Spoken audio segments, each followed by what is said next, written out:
Maya Chen walked through the hallway of Lincoln High School with the same quiet determination she showed every morning. Her left leg moved differently than her right, the result of cerebral palsy that affected her mobility but never her spirit. She used a forearm crutch to help with balance, something that made her stand out in ways she never wanted. The 17-year-old girl had learned early in life that being different drew attention, and not always the good kind. Her dark skin and disability made her a target for students who seemed to think cruelty was entertainment. But Maya carried herself with a grace that came from somewhere deeper than most people understood. "Look, here comes the robot girl," sneered Derek Martinez as Maya approached her locker. Derek was the kind of student who thought his athletic build and popular friends gave him permission to hurt others. His voice carried across the hallway, making other students turn to watch. Maya kept her eyes forward and worked her locker combination. She had heard worse things than Robot Girl. The comments about how she walked, how she talked, how she looked different from other students had become background noise over the years. Her mother always told her that responding with anger only gave bullies more power. "Hey, I'm talking to you," Derek said, stepping closer. His friends Brandon and Kyle flanked him like bodyguards. They were all on the football team and used their size to intimidate smaller students. "Don't you think it's rude to ignore people?" Maya pulled her biology textbook from her locker and closed it gently. She turned to face Derek with calm eyes that showed no fear. This seemed to surprise him because most students either fought back or cowered when he confronted them. "I heard you," Maya said in her soft voice. "I just don't have anything to say to you." Derek's face reddened. He wasn't used to students who didn't react the way he expected. "Maybe you need hearing aids to go with that crutch. Or maybe your brain is as messed up as your leg." The hallway had grown quiet. Other students stopped at their lockers or slowed their walking to watch what would happen next. Some looked uncomfortable, but none stepped forward to help. Maya understood this too. Getting involved meant becoming a target. "Your words say more about you than they do about me," Maya replied calmly. She shifted her weight and prepared to walk away, but Derek moved to block her path. "Where do you think you're going, Jimp?"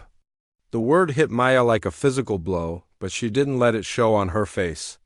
Years of meditation and mental training had taught her to find stillness even when storms raged around her. She looked directly into Derek's eyes and saw something she recognized, a deep insecurity that he covered with aggression. "I'm going to class," she said.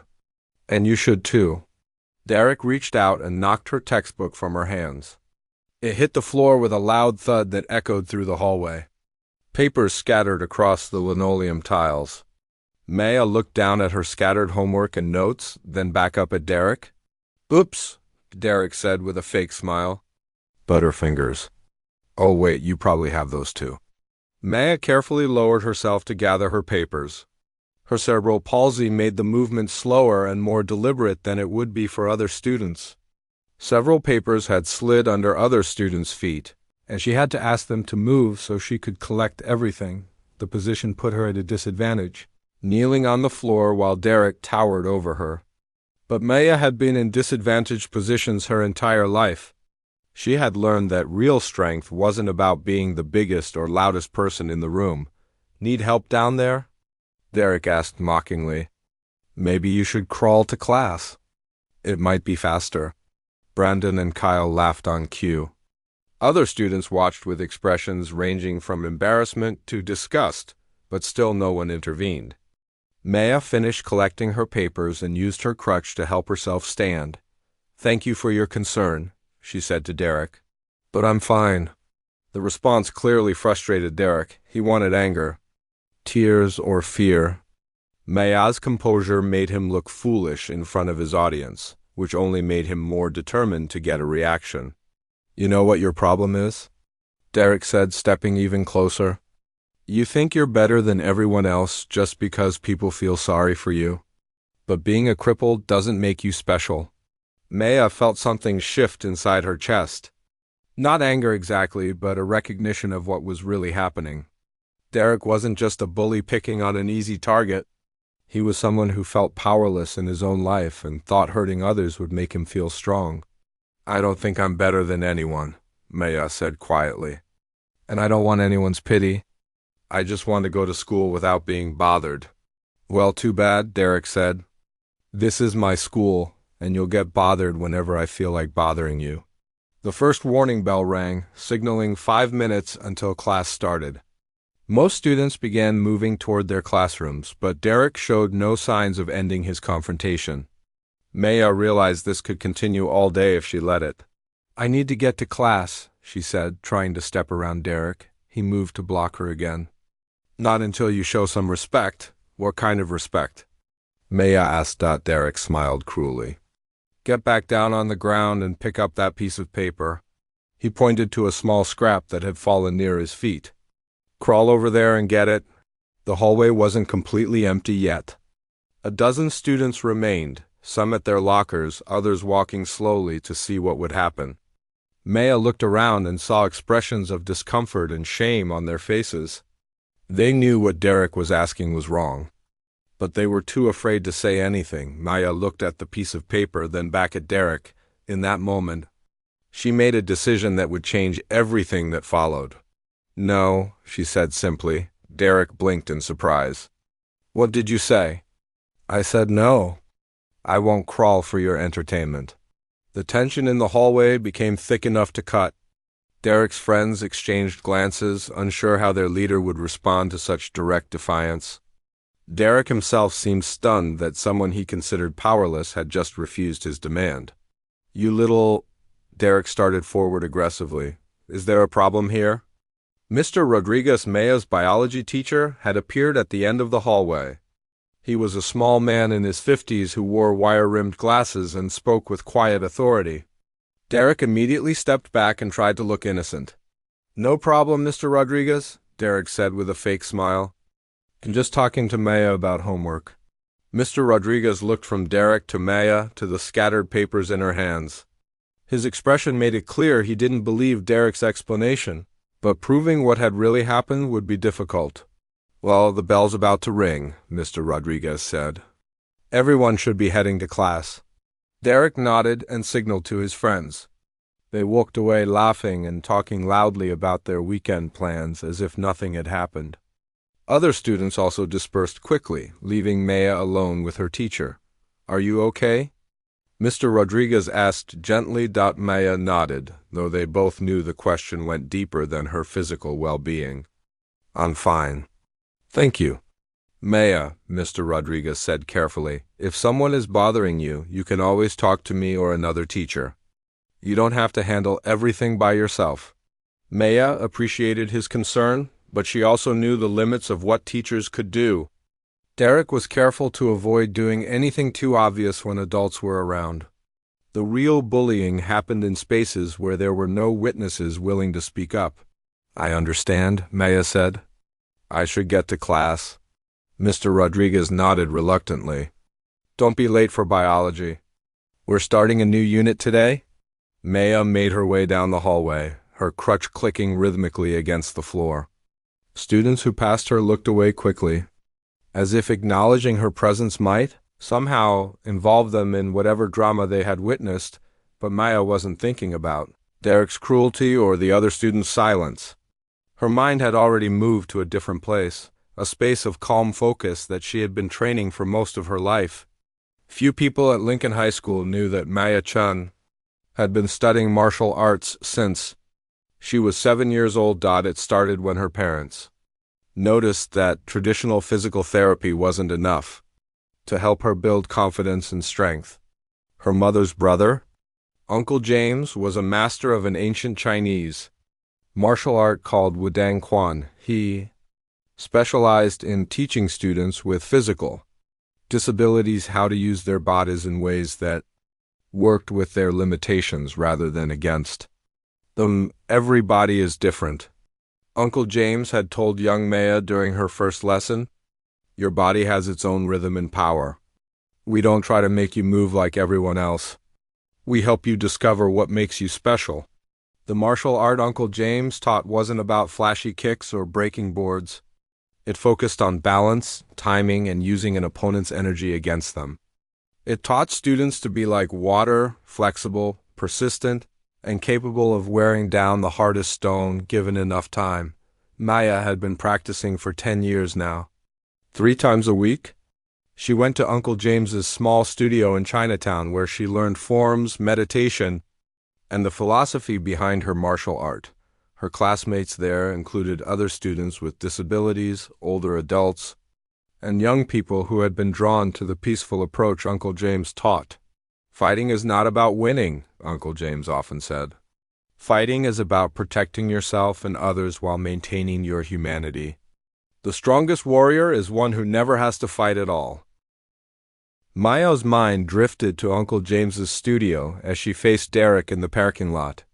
The small room above Mr. Chun's restaurant in Chinatown had become her sanctuary over the past 10 years. Unlike the sterile environment of physical therapy clinics, Uncle James's studio felt alive with history and wisdom. The walls were covered with Chinese calligraphy scrolls that spoke about balance, patience, and inner strength. Wooden training weapons hung in neat rows alongside photographs of Uncle James with his own teachers, dating back to masters who had learned their art in ancient China. The floor was covered with thick mats that had absorbed years of careful practice and quiet lessons. "Your cerebral palsy is not a weakness," Uncle James had told her during one of their early sessions. "It is simply a different way of moving through the world. Our martial art teaches us that every body has its own wisdom. We learn to listen to that wisdom instead of fighting against it." Uncle James himself was a small man in his 60s with gentle eyes and calloused hands. He had come to America as a young student and opened his studio not to teach people how to fight, but to help them find peace within themselves. His approach to martial arts was different from the flashy schools that advertised in strip malls and promised quick results. Most people think martial arts is about learning to hurt others, Uncle James would say as he guided Maya through slow, flowing movements. But true martial arts is about learning to protect yourself while maintaining your compassion. The highest level of mastery is never having to use violence at all. Maya had embraced this philosophy completely. In 10 years of training, she had never once used her skills against another person. Even when Derek and students like him had pushed her, humiliated her, and tried to break her spirit. She had found other ways to respond, but standing in the parking lot with Derek blocking her path to safety, Maya understood that her years of peaceful responses had been interpreted as weakness. Derek truly believed that her disability made her helpless, and that belief had made him increasingly bold in his cruelty. "I said make me," Derek repeated. Stepping closer to Maya, his friends formed a loose circle around them, ensuring that other students would have a clear view of whatever was about to happen. Maya looked past Derek toward her mother's car. Mrs. Chun would be worried if Maya didn't appear soon. But the parking lot was large and crowded enough that her mother might not be able to see what was happening from that distance. "Derek," Maya said carefully, "what do you really want from me?" The question seemed to surprise him. Most students either fought back immediately or tried to escape. Maya's calm curiosity was not the response he had expected. "I want you to understand your place," Derek said, his voice rising. "I want you to stop acting like you're too good for everyone just because you're different." "I don't act like I'm too good for anyone," Maya replied. "I've never said anything mean to you or about you. I just try to stay out of your way." "That's exactly the problem." Derek's face reddened with anger. "You ignore me like I don't exist. You think you can just walk around this school acting all superior with your perfect grades and your teacher's pet routine." Maya began to understand the real source of Derek's hostility. It wasn't just about her disability or her race. Derek was angry about something deeper, something that had nothing to do with her at all. "You're right that I get good grades," Maya said gently. "But that's because I study hard. It has nothing to do with thinking I'm better than anyone else." "Shut up," Derek snapped. "You don't get to lecture me about studying. Some of us have more important things to do than sit around reading books all day." Maya noticed the way Derek's friends shifted uncomfortably when he mentioned studying. She wondered if Derek's anger came from his own struggles with school, his own fears about not being smart enough or successful enough. What things are more important? Maya asked genuinely. Derek gestured angrily at his Letterman jacket. Football. Being popular. Having friends. Having a life outside of books and teachers and all that nerdy stuff. Those things are important too, Maya agreed. I wish I could play sports like you do. Her honest response deflated some of Derek's anger, but also seemed to confuse him. He had been prepared for fear, defiance, or anger. Maya's empathy was harder to fight against. Stop trying to make me feel sorry for you, Derek said, but his voice lacked its earlier venom. That's what you always do. You use your disability to get sympathy from everyone. Maya felt a flash of real anger for the first time that day. The accusation was deeply unfair and showed how little Derek understood about her life. You think I use my cerebral palsy to get sympathy?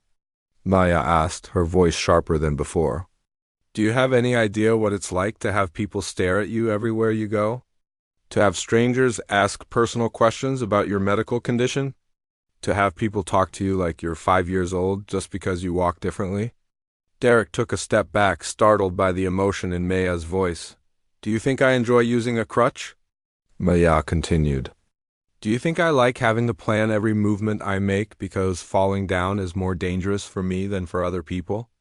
Do you think I wake up every morning grateful that simple things like walking upstairs or carrying books is harder for me than for everyone else? The parking lot had grown quieter as other students stopped their conversations to listen. Maya's voice carried clearly in the afternoon air, and her words painted a picture of daily challenges that most of them had never considered. I don't want anyone's pity, Maya said, her voice returning to its usual calm tone. I just want to be treated with basic respect. I want to go to school without being called names or having my things knocked out of my hands. I want to walk down the hallway without someone making comments about how I move. Derek's friends were looking at their feet now, clearly uncomfortable with the direction the confrontation had taken. Brandon mumbled something about needing to catch his bus, but Derek silenced him with a sharp look. Nice speech, Derek said, trying to regain his earlier aggression. But you still think you're better than everyone else. You still act like you're too good to talk to regular people. Maya realized that Derek genuinely believed what he was saying. In his mind, her quietness and focus on academics really did look like superiority and judgment. He couldn't understand that her behavior came from years of learning to protect herself emotionally from people who saw her as different or less than.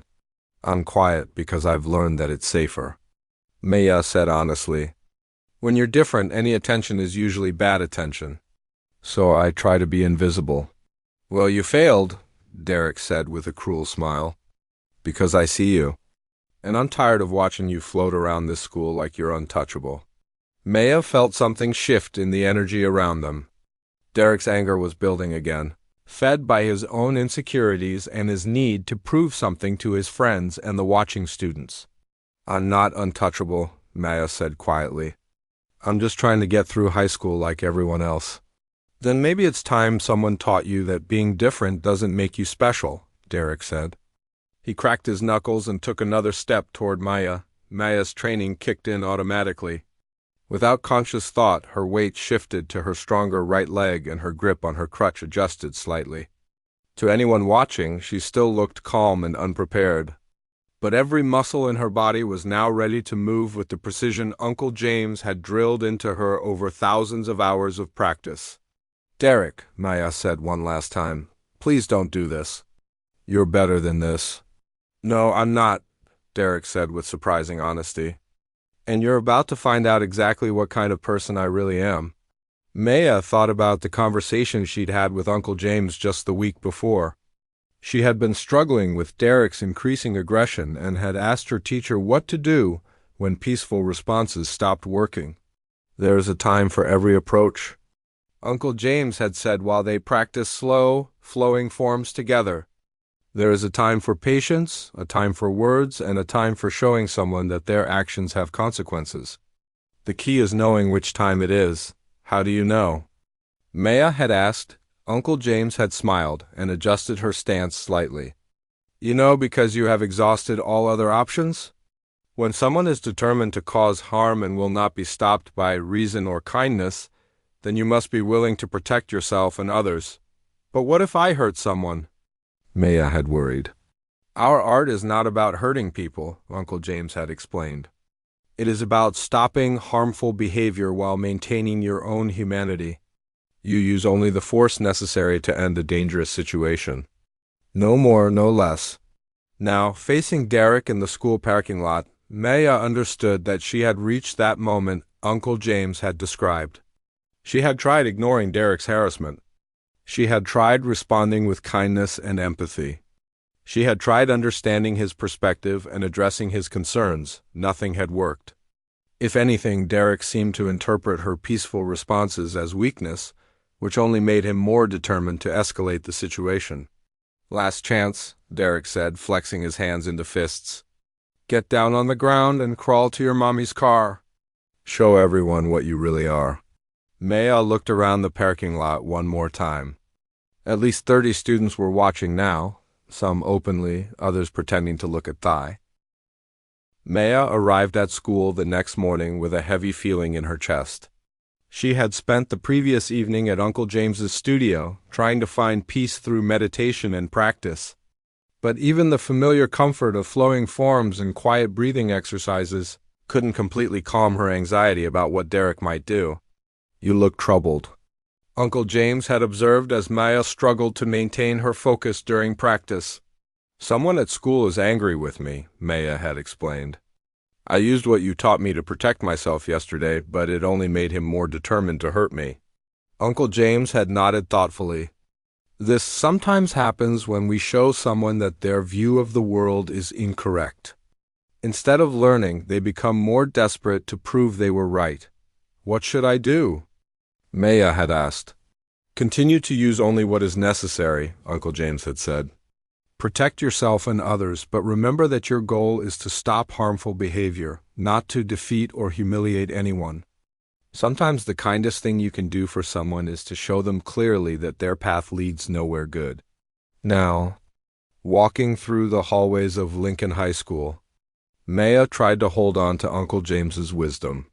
She noticed immediately that something was different about the atmosphere around her. Students who usually ignored her were stealing glances and whispering to their friends. Word about yesterday's parking lot confrontation had obviously spread. Maya! Emma Walsh hurried to catch up with her at her locker. Are you okay? I heard Derek tried to fight you yesterday. Maya was surprised by how quickly the story had traveled. I'm fine. Nothing really happened. That's not what people are saying, Emma said nervously. Some kids are saying you made Derek look foolish without even touching him. But others are saying he's really angry and planning something bigger. Maya's heart sank. She had hoped that Derek might cool down overnight and decide to leave her alone. But Emma's worried expression suggested that wasn't the case.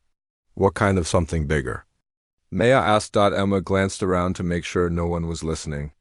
I heard he talked to some of his friends from other schools. Football players from rival teams who don't even go here. There's a rumor he's planning to corner you after school today with a bunch of guys. Maya felt the familiar stillness settling over her mind. The same calm focus that came during her most challenging training sessions with Uncle James. If Derek was planning to bring multiple attackers, the situation had moved far beyond a simple schoolyard confrontation. Thank you for warning me, Maya said to Emma. I appreciate you caring enough to tell me. Maybe you should tell your parents, Emma suggested. Or talk to the principal. This is getting scary. Maya considered the suggestion, but she knew how these situations worked. Derek would deny everything, his friends would back him up, and she would be labeled a troublemaker for involving adults. Meanwhile, Derek would be even angrier about being reported. And the real confrontation would just be delayed until a time when no adults were around to help. I'll be careful, Maya promised Emma, but I can take care of myself. Emma looked skeptical but didn't argue. Maya could see the doubt in her friend's eyes, the same assumption. Most people made that her disability meant she was helpless in dangerous situations. The morning classes passed slowly. Maya found herself watching Derek when their paths crossed in the hallways, trying to read his intentions from his body language and expressions. He seemed calmer than he had been the day before, which actually worried her more. Desperate anger was unpredictable, but calculated planning was more dangerous. Derek avoided making direct eye contact with Maya, but she could feel his attention on her throughout the day. During lunch, she noticed him having quiet conversations with students she didn't recognize, older boys, who didn't look like they belonged at Lincoln High School. By the time the final bell rang, Maya had accepted that avoiding confrontation was no longer possible. Derek had committed himself to a course of action that could only end with violence, and her choices were limited to how she would respond when it happened. Maya packed her things slowly, allowing most students to leave the building before she made her way toward the parking lot. She hoped that having fewer bystanders around might reduce the pressure on Derek to perform for an audience, but as she stepped outside, Maya realized that Derek had planned for her caution. Instead of waiting in the main parking lot where teachers might notice unusual activity, he had positioned himself and his friends in the small courtyard between the school building and the gymnasium. It was a space that was technically still on school grounds, but isolated enough that they could act without immediate adult supervision. Maya counted 6 boys total, including Derek. She recognized Brandon and Kyle from his usual group, but the other 3 were strangers, bigger, older students who looked like they came from different schools. Their presence meant that Derek had turned what started as personal harassment into something more serious. "There she is," Derek called out as Maya appeared in the courtyard. "The girl who thinks she's tougher than everyone else." Maya assessed the situation quickly. The 6 boys had positioned themselves in a loose semicircle that blocked her most direct path back to the main parking lot. But Uncle James had taught her to always look for multiple options, and she spotted at least 2 other routes she could take if retreat became necessary. "Derek," Maya said calmly, "this doesn't have to happen. You can still walk away." "Walking away is what got me into this mess," Derek replied. "Yesterday you made me look weak in front of everyone. Today I'm going to show everyone who's really weak." The 3 strangers stepped forward slightly, making it clear they were prepared to participate in whatever Derek had planned. Maya could see from their movements and posture that they had some experience with fighting, but their confidence came from size and numbers rather than training or skill. "Who are your friends?" Maya asked, still hoping to de-escalate the situation. "Football players from Central High," Derek said proudly. "They understand what it means to defend your reputation. Unlike the cowards at this school who won't stand up for anything." Maya realized that Derek had framed the situation to his friends as a matter of honor and loyalty. In their minds, they weren't ganging up on a disabled girl. They were helping a friend handle someone who had disrespected him. "Did Derek tell you that I never did anything to him?" Maya asked the strangers directly. "Did he mention that this started because he was bullying me and I asked him to stop?" "Shut up," Derek said quickly. "Don't listen to her. She's trying to manipulate you." But Maya could see uncertainty flickering in the strangers' eyes. They had expected to find someone who deserved whatever Derek had planned. Instead, they saw a teenage girl with a crutch speaking to them calmly and reasonably. "I'm not trying to manipulate anyone," Maya said. "I'm trying to help you understand that this isn't what you think it is." The largest of the strangers, a boy with dark hair and a Central High Letterman jacket, looked uncomfortable. "Derek, you said she started a fight with you." "She did?" Derek insisted. "She disrespected me in front of everyone and made me look foolish." "How?" the boy asked. Derek struggled to explain without admitting that Maya had simply refused to be bullied. She acted like she was better than me. She wouldn't show proper respect." Maya could see the strangers exchanging glances. Derek's explanation didn't sound like someone who deserved to be attacked by 6 people. "Maybe this is a bad idea," another stranger said. "This doesn't seem fair." Derek's face reddened with panic. His carefully assembled plan was falling apart as his recruited help began to question his story. "Fair?" Derek shouted. "Was it fair when she humiliated me in front of the whole school? Was it fair when she used some kind of trick to make me look stupid?" "What kind of trick?" the dark-haired boy asked Maya directly. Maya hesitated. knowing that explaining her martial arts training might sound like bragging or threatening. But she also recognized an opportunity to help Derek's friends understand the situation better. "I've been studying martial arts since I was 7, Maya said honestly. My uncle teaches students with disabilities how to protect themselves. Yesterday, when Derek tried to push me around, I used what I learned to avoid being hurt." The strangers looked from Maya to Derek with growing understanding. The story was becoming clearer. Derek had tried to bully someone he thought was helpless, discovered he was wrong, and was now trying to restore his damaged ego through violence. "Derek," the dark-haired boy said carefully, "maybe you should just apologize and move on." "Apologize?" Derek's voice cracked with disbelief. "I'm not apologizing to her. She's the one who should apologize." Maya saw the desperation in Derek's eyes and realized he had backed himself into a corner. He had told his friends a story that cast him as the victim, and now he couldn't admit the truth without destroying his reputation with them as well.